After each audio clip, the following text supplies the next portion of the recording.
Salutations, ici Talentier pour un nouveau rapport de bataille King of War, opposant l'alliance des elfes et de l'ordre des fers de la marche aux gobelins et aux morts vivants sur le scénario Pillage.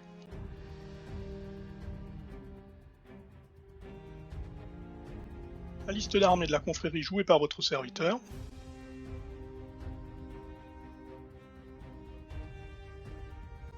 La liste elfe jouée par Olivier.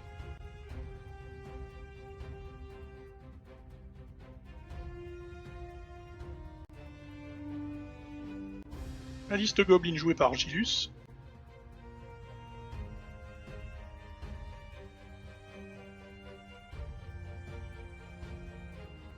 Et la liste mort-vivante également jouée par Gilus.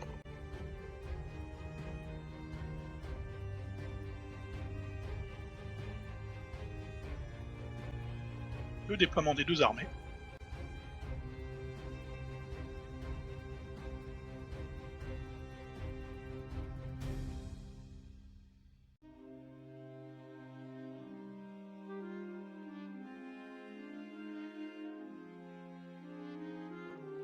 Gilus gagne l'initiative mais il nous laisse le premier tour.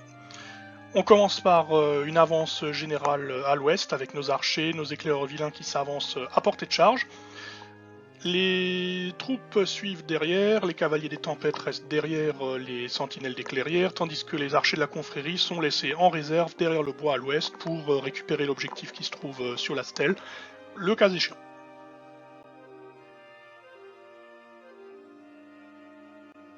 Mon infanterie, elle, avance en colonne, je la décale légèrement pour rester à l'abri derrière le bois pour que les tireurs gobelins ne puissent pas tous nous tirer dessus le cas échéant.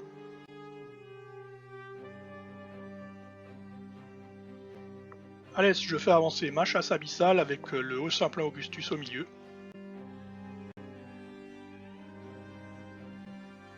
Olivier décide de rester en arrière pour tenir l'objectif qui est représenté par la potence.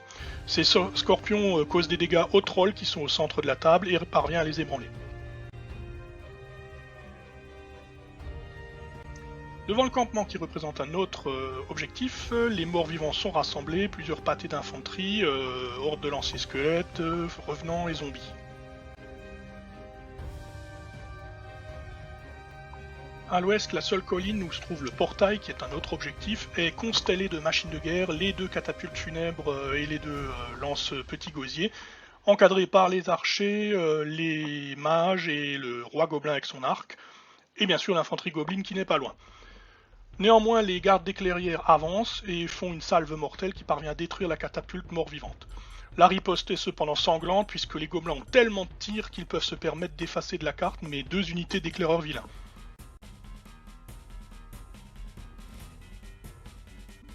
A l'est, on n'a pas beaucoup de solutions devant cette masse de morts vivants, on charge donc droit devant avec la chasse abyssale.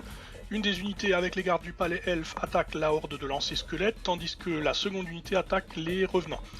Les deux charges, bien que plutôt violentes, mine de rien, ne parviennent pas à briser la ligne ennemie, on s'en doutait un peu, et les ghouls me contre-chargent de flanc sur mes chevaliers de la chasse abyssale. Heureusement, la charge est gênée et ils n'ont que très peu d'effet.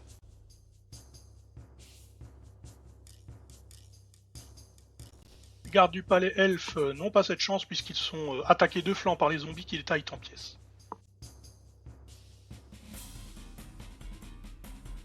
Le roi Lich, quant à lui, expédie un déferlement très efficace qui balance les momies contre les gardes du palais. La charge est assez méchante, mais heureusement les gardes du palais tiennent bon. Pendant ce temps à l'ouest, les gardes d'éclaireurs chargent les racailles, mais malgré des bons jets de dés d'Olivier, ils sont beaucoup trop nombreux pour les faire fuir. En revanche, les cavaliers des tempêtes, eux, parviennent à se faufiler jusqu'à la seconde catapulte funèbre et à la détruire. Malheureusement, après, ils se prennent tout ce que Gilles a comme tir, et il avait vraiment beaucoup de tirs, et ils sont donc mis en déroute.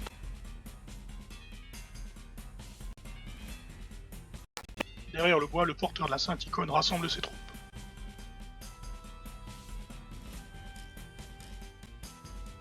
A l'est, les combats font toujours rage, les gardes maritimes parviennent à me débarrasser des ghouls qui attaquaient mon flanc, tandis que ma chasse abyssale contrechargeait les revenants. Grâce à la mélopée du fléau envoyée par le chapelain Augustus, les chevaliers remportent le combat, tandis que les squelettes, eux, sont battus par l'autre régiment.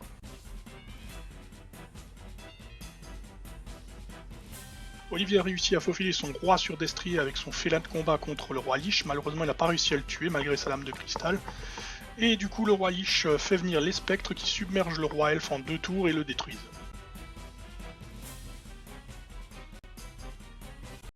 Au centre, les paladins montés chargent les trolls depuis le bois central et réussissent à les ébranler. Ces derniers se replient cependant afin de laisser les tireurs gobelins faire un carton sur mes chevaliers, mais ils tiennent bon quand même.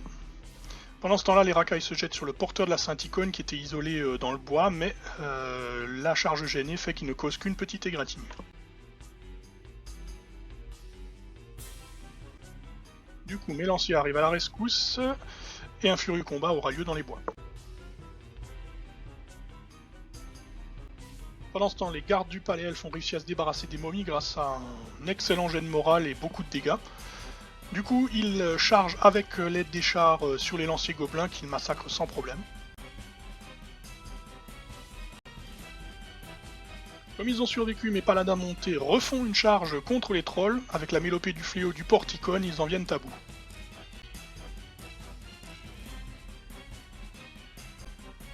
Et sur la droite, les 2 régiments de la chasse abyssale chargent les zombies et les pulvérisent.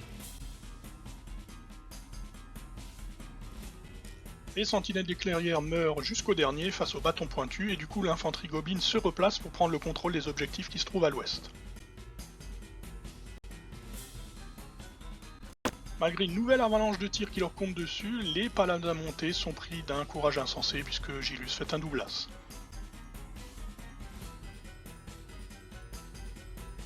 Son armée reste cependant solidement ancrée sur le flanc ouest.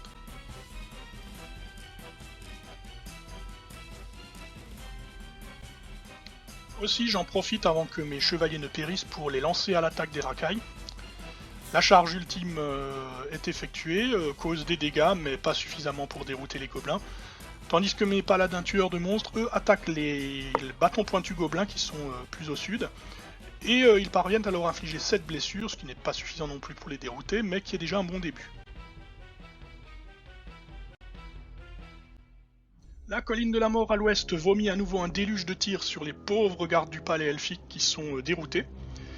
Et les spectres, grâce à la magie du roi Lich et un bon déferlement, chargent l'arrière des chars elfiques.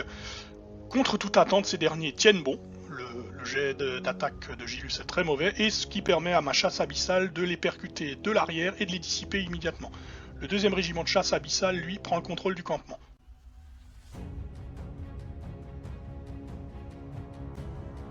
Le chapelain Augustus, lui, charge le nécromancien, mais ce dernier est plutôt coriace et mon chapelain va se casser les dents sur lui pendant un bon moment.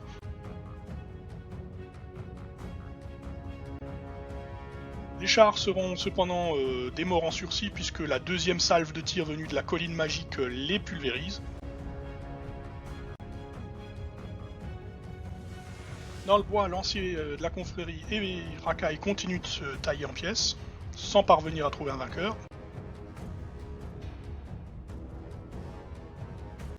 Les paladins tueurs de monstres ont facilement encaissé l'assaut des bâtons pointus et ils contrechargent, réussissant à ébranler ces derniers, ce qui est une victoire assez précieuse.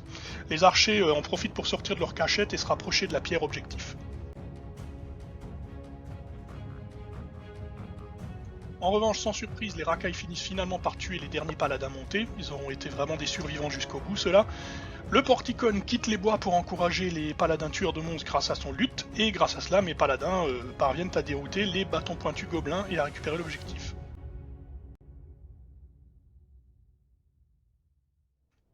Le nécromancien décide de filer à l'anglaise et je décide de ne pas le poursuivre avec Augustus, tandis que les chevaliers font demi-tour et vont récupérer le contrôle de la statue qui est également un autre objectif.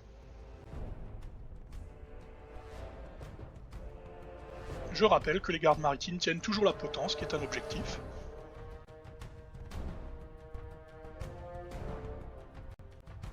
À ce moment-là, on tenait 6 objectifs sur la table sur 7, les gobelins n'en tenant qu'un, le portail.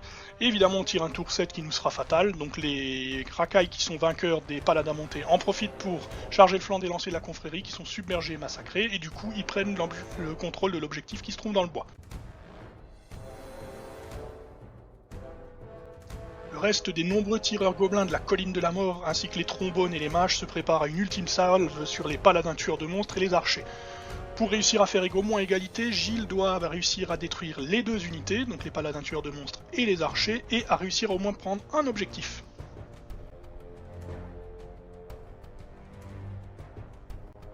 Et il va y arriver puisque malgré la présence du Portigone et les relances idoines, eh bien les paladins tueurs de monstres sont mis en déroute, ainsi que les archers qui sont mis en fuite par les grenades de ce foutu Flapper. Flapper qui du coup va tenir l'objectif qui se trouve entre la colline et le bois. Avec celui du portail et celui de la forêt, ça fait donc 3 objectifs sous contrôle des gobelins. Quant à nous, nous contrôlerons les 3 objectifs qui se trouvent dans la partie est de la table. C'est donc une égalité. Un grand bravo à Gilus qui s'est accroché jusqu'à la fin et qui a donc réussi à nous rattraper en dernière minute. Merci à Olivier et à Gilles pour leur participation. J'espère que cette vidéo vous aura plu. Je vous dis à la prochaine fois et d'ici là, que les dés vous sourient.